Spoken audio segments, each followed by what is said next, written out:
Good evening guys, Apex here, and tonight we're gonna have some fun because it's almost the end of October, which means Halloween, and that is one of my favorite times of the year. If you'd ever watched my Steam library list of games, you'd know that I love survival horror games, and I'll take any good excuse to binge watch a bunch of scary movies and play some scary games with my friends, and that's exactly what we've been doing now. A couple of weeks. I start early and really getting into the spirit of the season. And we'll be rounding things off now on the coming Sunday by playing Friday the 13th on Halloween Eve. Is that what it's called? That will be its own video though. You should definitely look out for that one because that should be a lot of fun. We had a video of that in 2019 as well. It's one of my better videos, so definitely check it out. Tonight it's about Phasmophobia though, an indie horror game we picked up a couple of seasons ago. I believe it was around Halloween, and yeah, it's a horror game we picked up to play for Halloween, and we had a lot of fun with it. But it is an indie game, so it's not really a game you'd put 500 plus hours into, which we do in some of our other games. But we definitely had our hours of fun, and then we picked it up for next year and now the current year. And this year it just had a major update a couple of days ago. It added a bunch of new stuff, so we were excited to try it out. We played it yesterday, we had a lot of fun, and we'll probably play it at least one more time before Halloween. I am here tonight though to get a different experience altogether, because I think horror games when played have two different sides to them. It's when you play it as single player versus playing it as multiplayer. The most scary games I've ever played were single player games. I think you simply get a more immersive feeling when you're playing it by yourself. You get more immersed, you listen more to the sounds and whatnot, you take everything in more. Versus then playing it multiplayer. You're playing with your friends, you're hanging out on TeamSpeak or Discord, you're talking, chatting, having fun, joking. It becomes a more wholesome, fun experience, but less about the horror in the game. I'm not gonna say one or the other is better, but it's a different experience, so I would never give up playing this game with my friends. It's definitely a lot of fun, but I think it can be a different experience if you play it as a single player game, which is what I'm gonna be trying tonight. And based on how it goes, I might do a couple of episodes with it. I might make this into a little series. I don't really know how many episodes I had in mind, but I'll make a few at least, and we'll see how it goes. So yeah, this is definitely one of my more casual games, so I am a noob at this. I have games that I play that I consider myself an elite player at. This is not one of those games. I'm definitely a casual player at this, and I also think it's gonna be a lot harder to play it by yourself, because I think a lot of the things you do in this, a lot of the tasks that needs doing are much better done as a team. So it's gonna add an extra difficulty factor for sure playing it by myself, but yeah, that's what we signed up for, and if we have fun with it, I'll do a couple of episodes of this. So yeah, little introduction to the game and whatnot. Like I said, it's a survival horror game. You play an investigator that goes around and investigates paranormal activity and try to find evidence of the paranormal. You will find evidence of the paranormal because, spoiler alert, ghosts are real, and it's your job to find proof of it and then investigate and identify which type of ghost, because there are different types of ghosts in this game. And to do that, you will have your wits, of course, but you'll also have different tools and gadgets to your disposal. If a mission is a success and you go home alive, you will then be paid accordingly. Another thing that's gonna be harder playing by myself, because if I get killed in the field, which does happen, you lose your items and whatnot, and you don't get paid any. So yeah, there's definitely an extra difficulty factor to playing it by yourself. So on the whiteboard here we have you know, menu and whatnot. We'll get back to that. This is the garage you work out of. This is your command center, which I've told my mom to call it. It is spruced up for Halloween. It does not usually look like this. I love what they've done though. It's like red lights all around. There's pumpkins on the table here.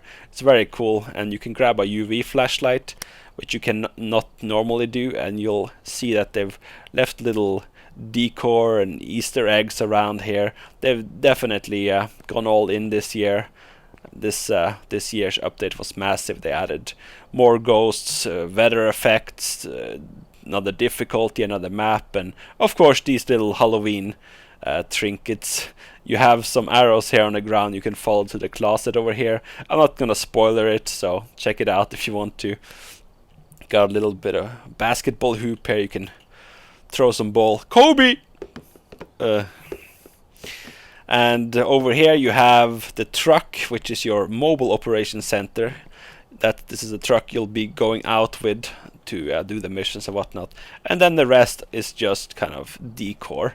And this will function as your game lobby, so if you have friends joining you, they will end up inside this room with you. But yeah, I think enough show and tell here. Let's get started, shall we? So yeah, we're gonna go to single player here, and then you have your server lobby where you'll see all your equipment, you'll see all the players, you'll see the job you've selected. We're gonna start with the equipment list. So first we're gonna go to buy. You'll have your cache at the top, and all of these things, I'm not going to go through them all, but as you click them you'll see a description to the right, as well as seeing if you already own it and stuff. After you've bought some stuff, you go back here and then you go to add, because after buying it you just have it in your inventory. It doesn't mean you're bringing it to the job. So right now we're selecting the stuff we're bringing to the job. I'll go more over what the different items do when I get in there, but it would take too long to go through every single item, you know, just standing in front of the desk here. So instead I'll just go through it as I use it. So after you have all the equipment in place, you'll go to select job and you'll select an area, a house to go to. Some of these are rather small, some are medium, and some are big. Goes without saying that prison, asylum and high school are pretty big maps that we will not be doing by our lonesome. Maple Lodge Campsite was a new map they added with the last Halloween update. That's also pretty big though, so if you want to see that you'll have to watch my other video, which will be of me playing with this with my friends. But we're gonna go for just a normal house. Let's see, Ridge View, that has 3 floors.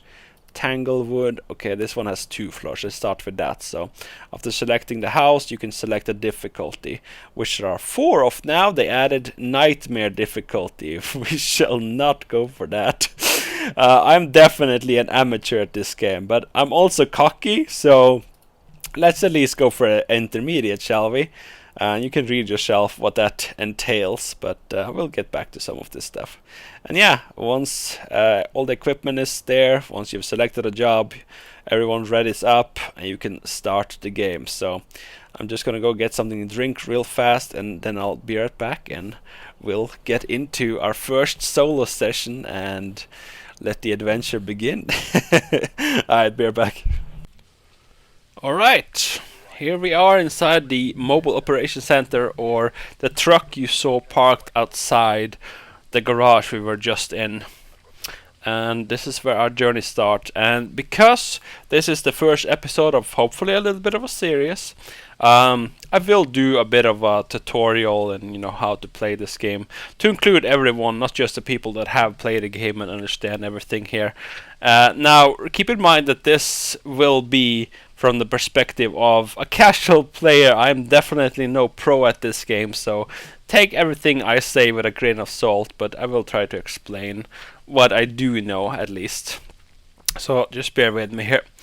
So to the left here we have 2 shelves, and these will have all the tools and gadgets you brought with you, and this is going to help you determine which type of ghost we're dealing with. Here you'd have head-mounted cameras, but those would be watched by your teammates, and since I don't have any, there was no point for me bringing any. Then we have 4 monitors.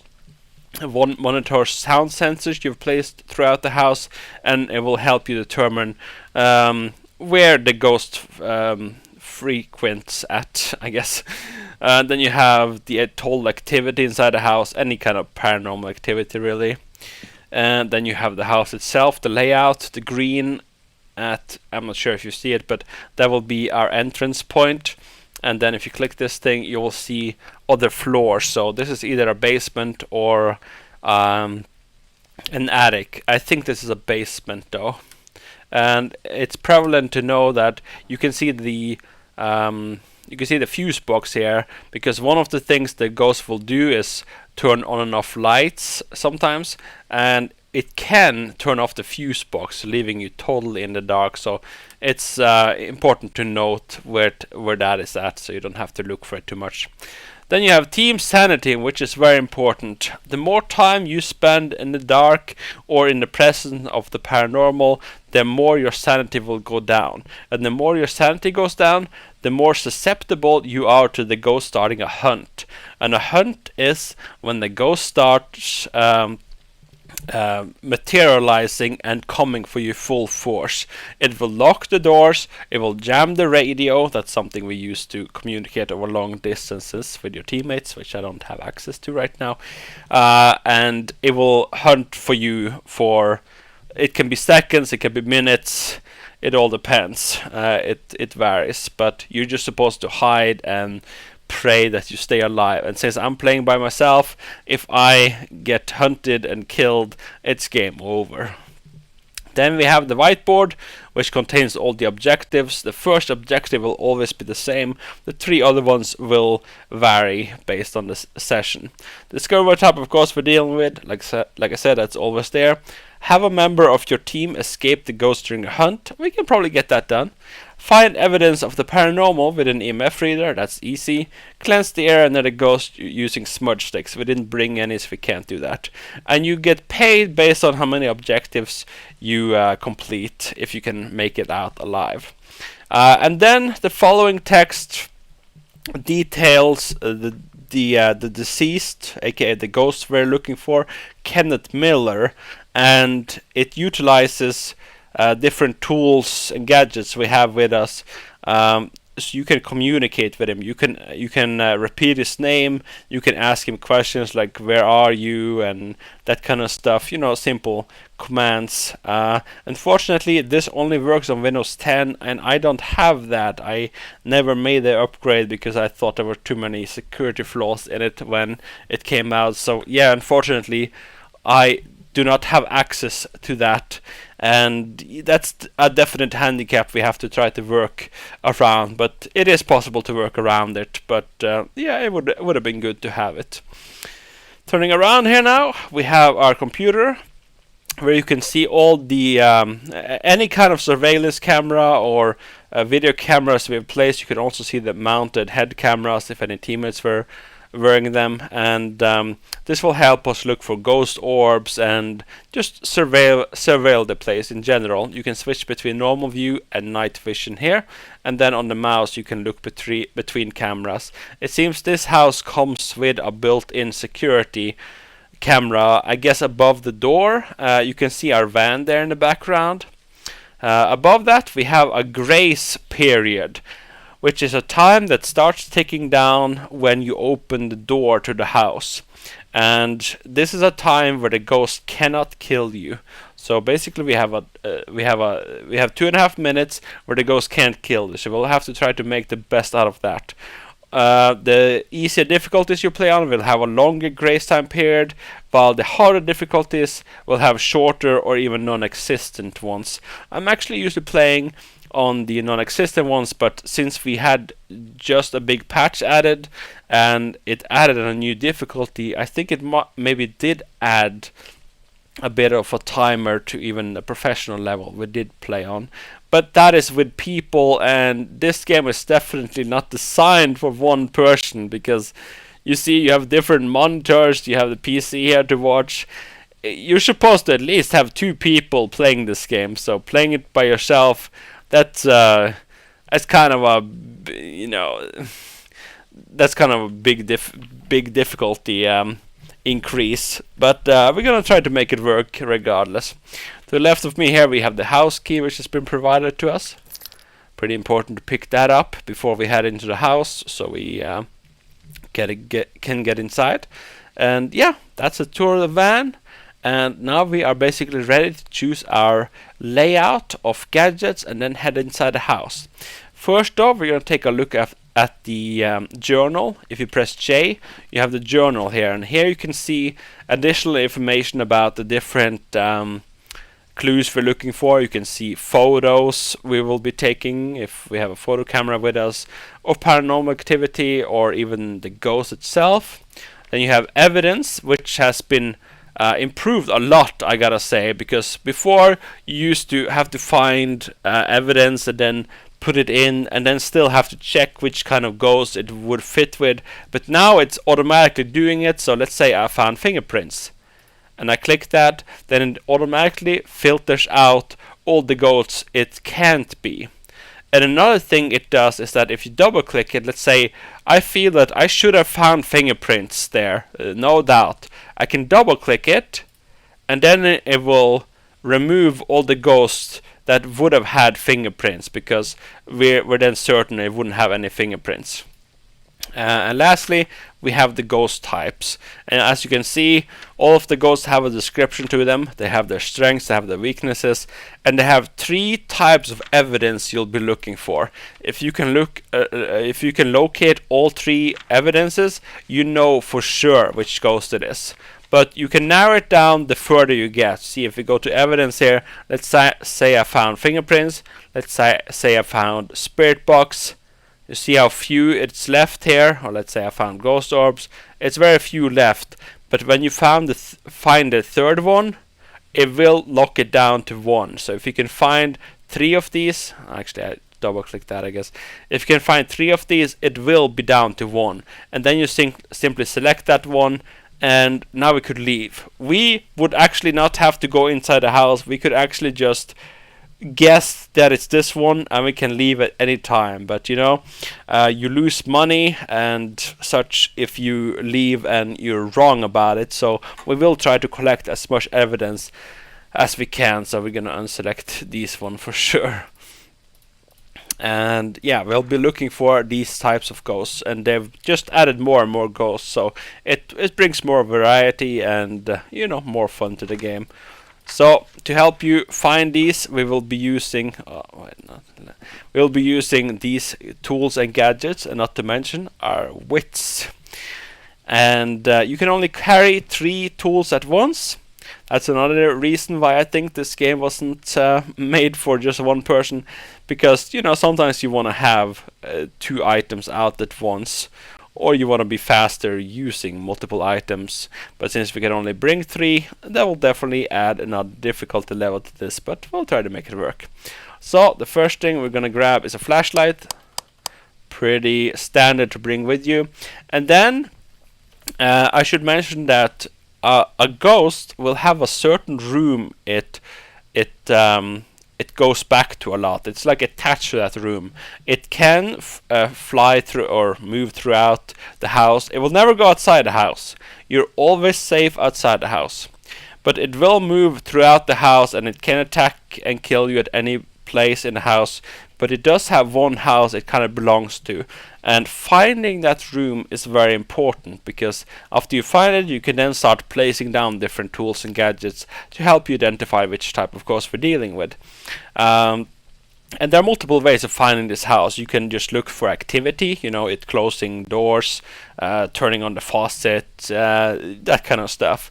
You can also listen for it if I had listening devices with me, or you can use a thermometer, because a ghost room will be slightly colder than the other rooms. It can also be freezing, which is a clue. If I found a freezing room, that would then be a clue. But any ghost will have a room that is colder than the rest.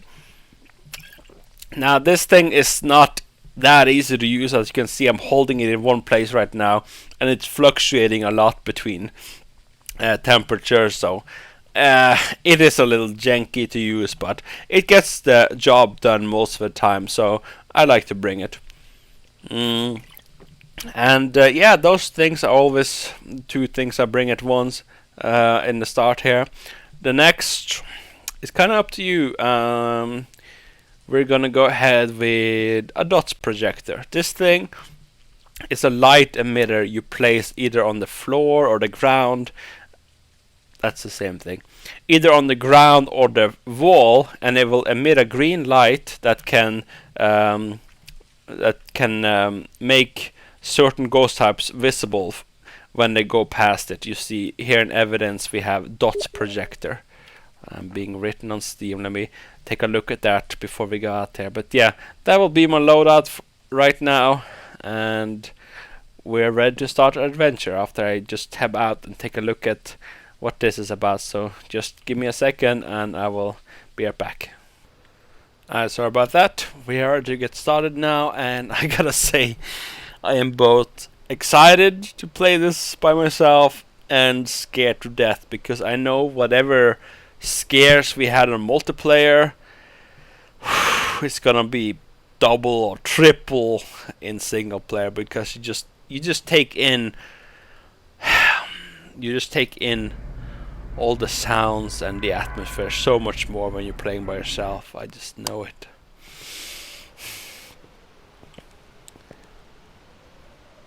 Oh yeah. Alright, there we have the surveillance camera we saw from inside a truck. Aha, a little bit of Halloween decorations, I like it. So, the first objective here will be to go inside and turn on the generator, because the house will be cold while the generator is off. So we're gonna get ready to open the door, and now the grace time period starts. You'll see that these will not work right now. I play this so casually, I barely know the keys. And it's down in the basement, and we'll turn it on.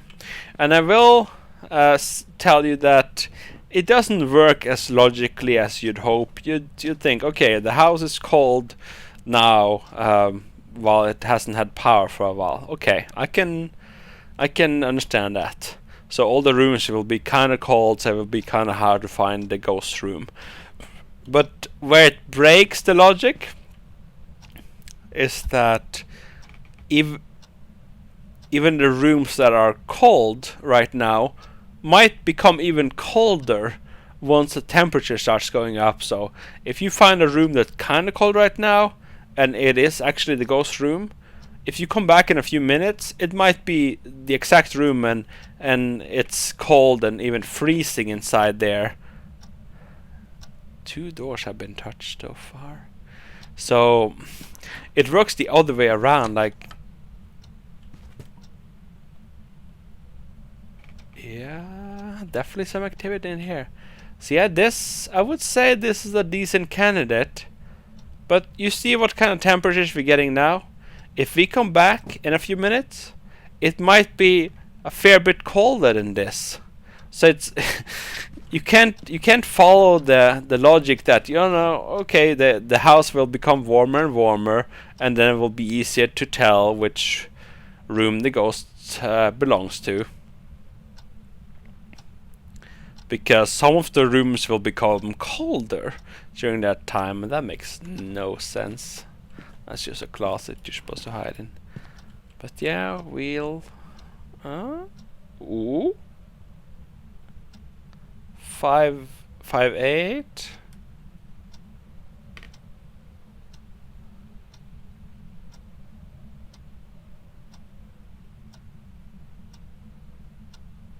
Five, 7. What we're looking at here. This is colder though. Yeah. See? It wasn't this cold 30 seconds ago. I think it's this room. Okay, we're gonna go ahead and place a dots projector here. Oh yeah, it's definitely this room. And didn't it turn off the breaker already? You little trickster, you. I think I found a room. But yeah, you see, that room wasn't as cold when we started the game. That's just silly. The entire house becoming warmer, I understand, but this is just silly. So now it's nearly negative degrees in here. The house is oh, we got 0. Okay, I think it's freezing inside here. All ghosts make it colder, but only certain ghosts make it freezing. I'm looking for a frost breath on myself right now. Yeah? Yep, we got freezing. Evidence, freezing temperatures. Yep, it's freezing inside. We found the room. We don't have to look throughout the house. I'm just gonna show you the house just for funsies. We have another bedroom here, I believe. I got like a bathroom and a storage closet, something like that. Living room. Let me turn on the lights. Cozy. It's not that warm here either. But, you know, we've already found a freezing room, so no doubt it's that one. But yeah, it should have been colder here, should it not? It's warmer down here. Oh, I wonder if it's been... I think things become colder if there's like ghostly presence. Like if I aimed it exactly where the ghost was at, it would actually be colder. Maybe it was in the living room just then.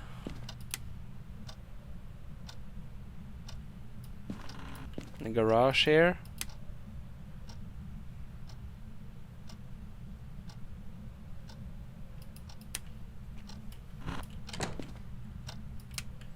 We're saving power. But yeah, I believe it's this room. I mean, it was freezing. I don't think it ever goes freezing if it's not the room. Yeah, it's this room for sure. Okay. Now, if a hunt occurs, you want to turn off all electronic devices. You want to flee a place where you can break line of sight, as well as get far enough away. So, if the ghost would spawn around here, which is most likely since this is its room, I would go this direction and most likely into the garage here. So I'm gonna open all doors there, and I think it has like a closet here. Yeah, exactly. We're gonna... Oh, it's blocked. Is that because of the difficulty? Look at that. Interesting. Because I know on some difficulties it will have those, you know, be open. You can go inside there and lock yourself inside, but I guess just behind the car will have to do. But yeah, I think we've identified the room, so we're just gonna throw that aside. Then go to the truck and get some gadgets. Because now that we've identified the room, we'll start placing down tools to identify which ghosts we're dealing with. Got a bit of activity here. Okay, we're gonna bring the book. And what else? Did I even bring that? I can't use that though. Can't remember bringing it. Okay, so this salt, when any type of ghost steps in it, you're able to, you know, tell that it's left the place. As well as this is something you can take a picture out of and make additional money on. So we're gonna place a little bit outside the room. I'm gonna place some outside the hallway here, and then I think here. And if you catch it fast enough, you can take a picture of it and make some money on it. Additional money if you were to survive. The book is something certain ghosts like to write into, so we're gonna place that on the table here, and then we're gonna go get a camera and something else. It's very limited when you can catch the ghost footprints. We're gonna get the camera right away, and we're gonna get a video camera. Video camera can catch ghost orbs as well as, you know, monitor. So we're gonna see here now if any of these have been touched. No. Okay, good. We're gonna place this. See, this is why I don't bring a tripod. Why would you bring a tripod? You can literally just It just turned that on. Wait, I placed it. Did I not? Why are you falling? What? I don't feel safe here. Can I place it in the window? No. Why won't it let me place it up here? There we go. But yeah, if it's oh, here. This key. Oh, and this key. Let's see if any of them counted. Photos? No, they didn't. It would have had a star rating if it was recent enough, but it wasn't. So we're just gonna let that we're gonna just put that there. Because if it was recent enough, you would have gotten it as evidence of the paranormal. Ooh, we had a spike inside there. We're now gonna bring in the EMF detector, which is basically like a handheld version of this. It can also be a clue if any of the some of the ghosts will have EMF level 5. We're then gonna bring the I think it's called an infrared flashlight, because this will pick up. It turned off the power again. This will pick up if there's been any fingerprints on the doors recently. That's another change. It's become recently now. It used to be that as long as it was, as long as it happened, it would stay up permanently. But now it's actually just recently. So you gotta catch it right after it's happened.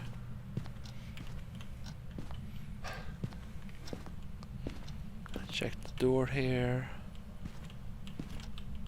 You check surfaces, especially doors. Then the salt here.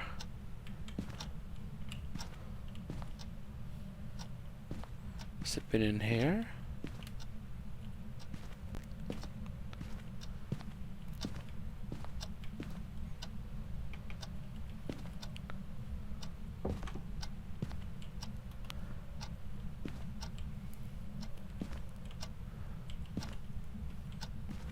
Now at this point, if I had the voice thing, I would go in here and actually we didn't bring a crucifix.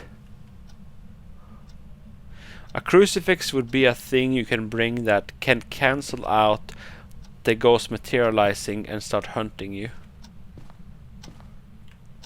Wait, it's fucking with the lights? Is that a hunt? They've made the hunts harder to tell now. Before it would just go full in and it would jam the it would jam all. That's a hunt, that's a hunt, that's a hunt.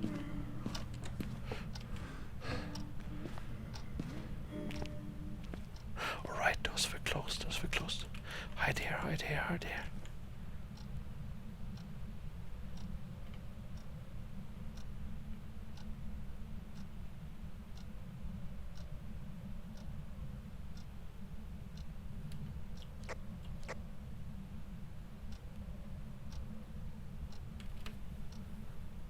Alcohol. Coca-Cola.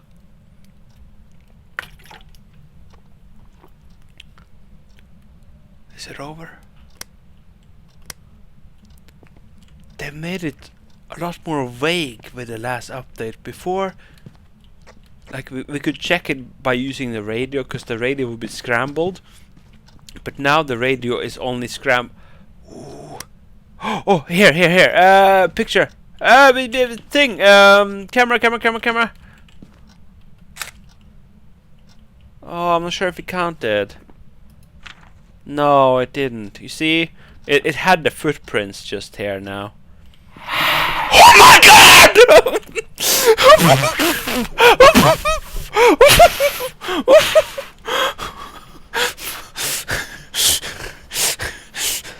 It breathed on me! It breathed on me! That's scary! I will sneak up behind you and breathe on you in your neck. Oh my god, it gets me every time. Let's change to that. Oh my god.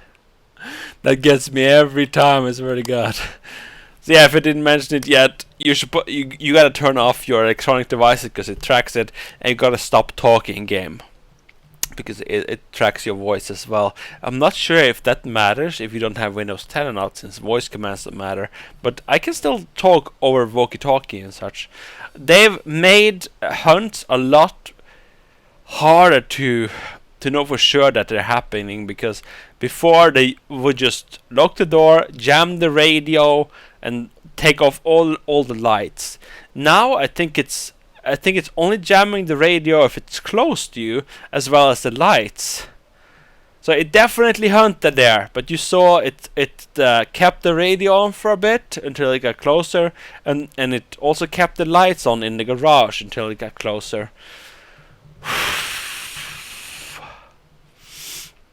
So they've made it be able to get closer to you before it does the big kill.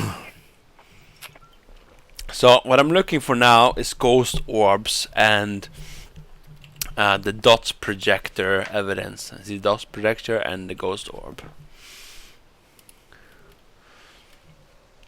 Ghost orbs are these dust bunny things you can see flying in the air sometimes. Ooh, it did something there. Oh, it's closing the door a little bit there.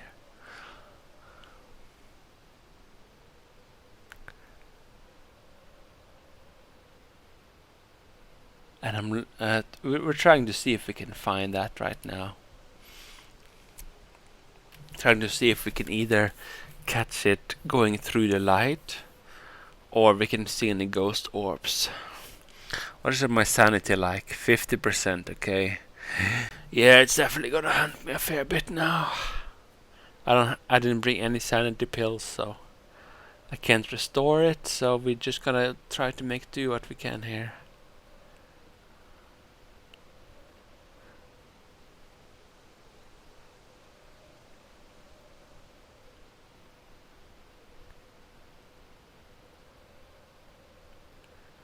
And then, if after watching this for a while you feel certain there are no ghost orbs, and it's not a ghost that goes through the dots projector, then you can double click those and rule it out, because the lack of evidence is also evidence.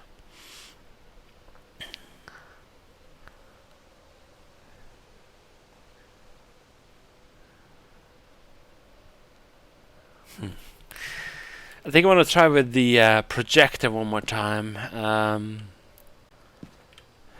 Fuck the camera.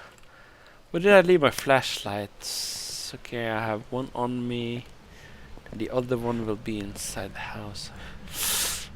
I kind of don't want to go inside. It looks extremely dark. Did it shut down the power again? But it fucking did. This ghost hates the light. It's the EMF detector. We're gonna go down to the basement and see if we can find that. Yeah, turn it off again. Make sure my path is clear. And then turn this thing on. All ghosts will trigger this thing to go off, but oh, it's thrown down a picture. But only certain ghosts will take it to EMF level 5. So that's what. I hear a shower. Yeah, let's turn that on.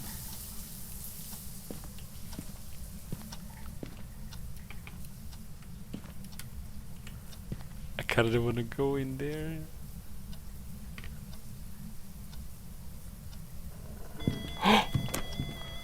Go, hunt. Hide. Shh. Fuck.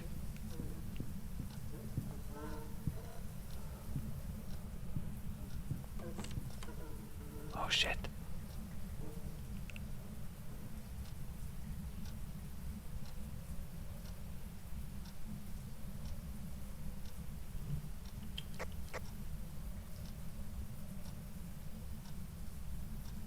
shit. Is it over? I don't know. The new rules are so vague. I'm gonna assume it's over. Oh, no, it's not over. It's not over. Fuck.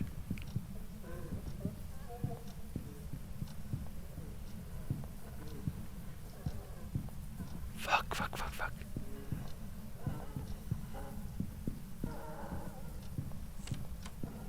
Oh shit. I hear it.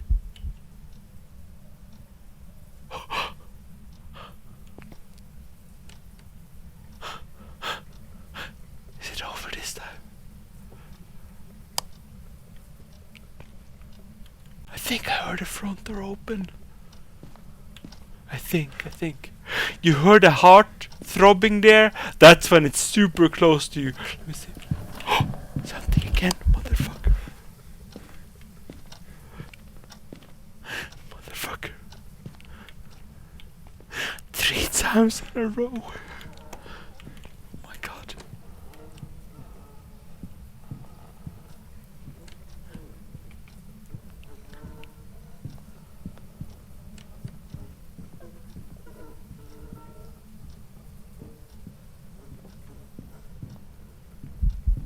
Oh no.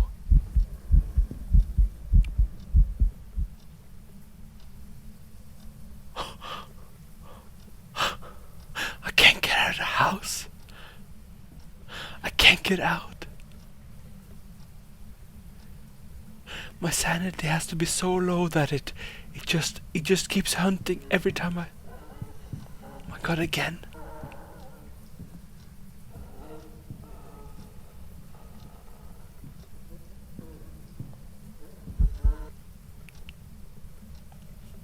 Jesus Christ. Jesus Christ. I think my sanity is so low it just starts hunting over and over again.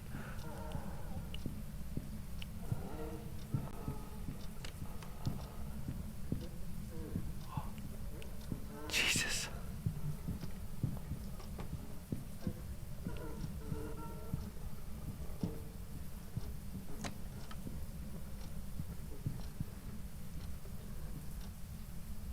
I can't tell when it's over. This new patch made it so vague. I have no idea if it's over or if it just keeps restarting.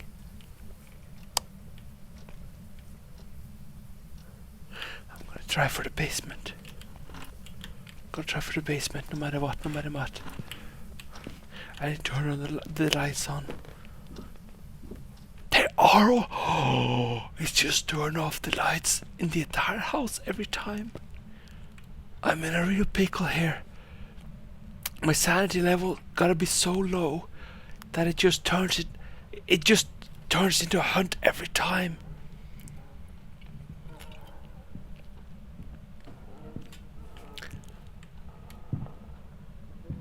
It's literally hunting as we speak. Fuck. Off.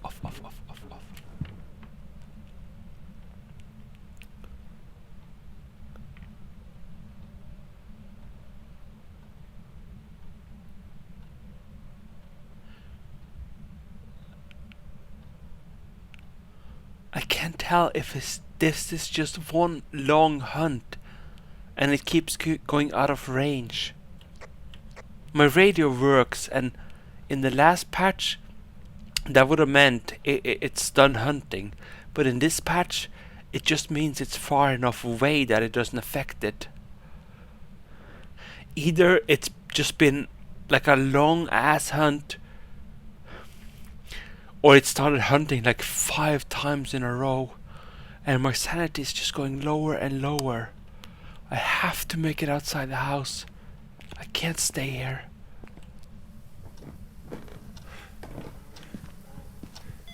Fuck. Another hunt. Shit, Jesus Christ.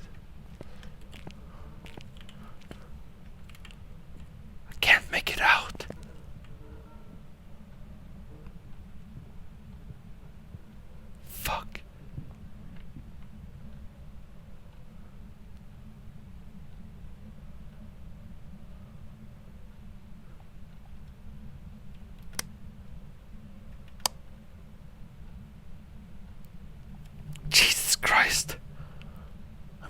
up with this thing. My sanity's gotta be so low. Every time I try to go past it, it just turns into a hunt. Maybe if I try to be careful. I gotta have the flashlight on. Okay, I think the door is open. I'm gonna try for it. 3. Fuck, it's fucking starting again. God damn it. God damn it.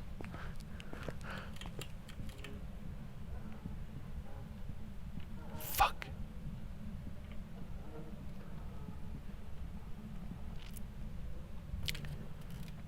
Okay. It's definitely not a EMF level 5 ghost. I would have seen it by now. I can't go in and check the ghost writing. I don't know about the other stuff. Probably no ghost orbs either. That's a demon.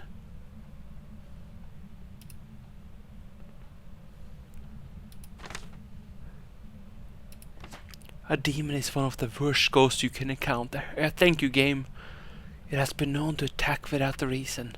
Strength demons will initiate hunts more often than other ghosts. Weaknesses, demons will attack less sanity when answering through a Ouija board. I don't have Ouija board. Fingerprints, ghost writing, freezing temperatures. I need to get the fuck out of this house.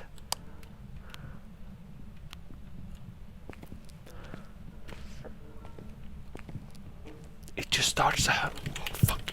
No. No!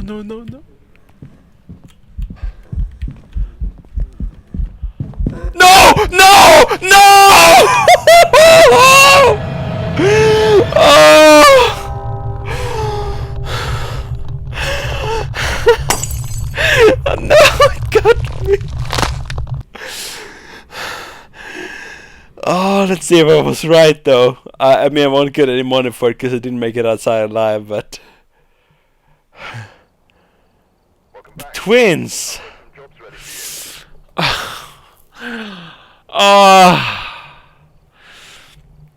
Oh my god. Yeah, my amount of ghost hunts 8.